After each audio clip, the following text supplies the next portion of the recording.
Beavers, Castor canadensis, were abundant across Minnesota and were a cornerstone species in indigenous economies and ecosystems long before European trade intensified. With European demands for pelts, however, in the 17th through 19th centuries, the fur trade drove heavy trapping across the region, industrial by scale.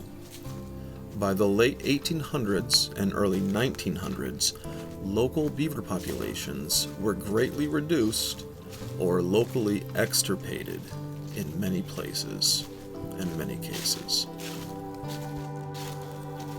The 20th century began with continued decline. However, recovery did emerge by the end of the century. Widespread trapping with intensified habitat changes such as agricultural lands converted from former forest kept beaver numbers low well into the early 1900s. Over the middle of the century, however, beaver populations began to rebound, helped by changing market dynamics for pelts, forestry growth, and legal protections and management. In Minnesota, the species has recolonized vast areas of the Northland over the last 60 to 80 years. Recent research emphasizes that beavers have effectively recolonized many watersheds in the Lake Superior Northland and provide significant ecological benefits as they do so. As ecosystem engineers, beavers build dams and create ponds that store water, raise water tables with improved infiltration, also slowing runoff, and the value of wetlands and the habitat created is almost incalculable, especially due to an increase in heterogeneity of forest and stream systems. In the Northland, beaver ponds are now recognized as critical components for water retention, biodiversity for amphibians, waterfowl, and fish refugia, and even wildfire resilience by maintaining wetter refuge across the landscape. Let me repeat that. Wildfire resilience, to which the dollar value is once again incalculable. Researchers and managers increasingly see beavers as low-cost partners for restoring and maintaining freshwater habitats. And that's a point we're going to come back to at the end of this episode. Unfortunately, with recovery came human and beaver conflicts, flooded roads, backed up culverts, and effects on trout streams or private property. Minnesota DNR and other state departments of natural resources, as well as county agencies, manage beaver issues using a mix of methods.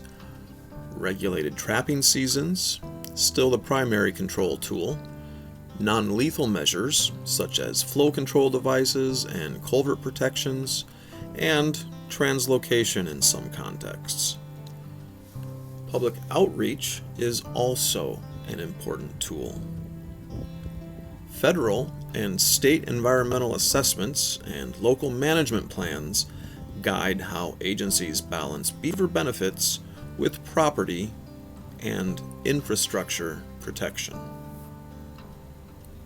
To this day, however, we at Squaretail TV have not seen one instance where removing beavers led to the betterment of ecology. While in some cases removal did result in the remediation of human conflicts, the net result is consistently a loss of habitat and biodiversity that includes the needs of a long list of species that might not be considered at first glance, such as woodcock.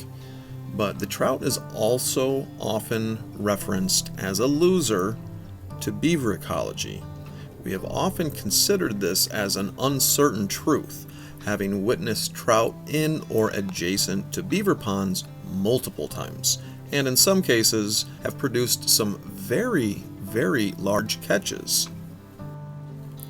And With that being said, after our discovery in 2025 of the best trout fishing location in a lifetime, no comparison, and it is absolutely the result of beaver ponding. There are certainly other important factors into its thriving ecology, but unquestionably it is the case, and now our firm belief, that the benefits created by beavers are measurable in some cases, while the detriments remain theoretical at best.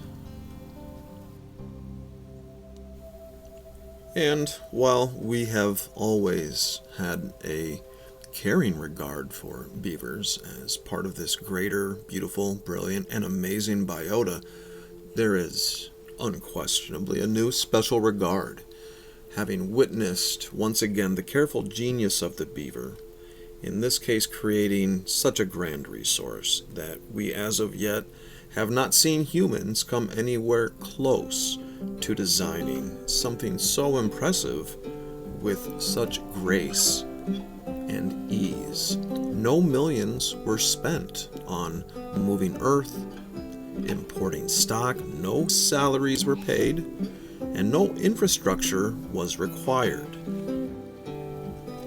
Only the pertinacious preoccupation of the beaver could create such a hidden gem, to which we name that special secret spot that has no name, Lake Chapa, Beaver Lake.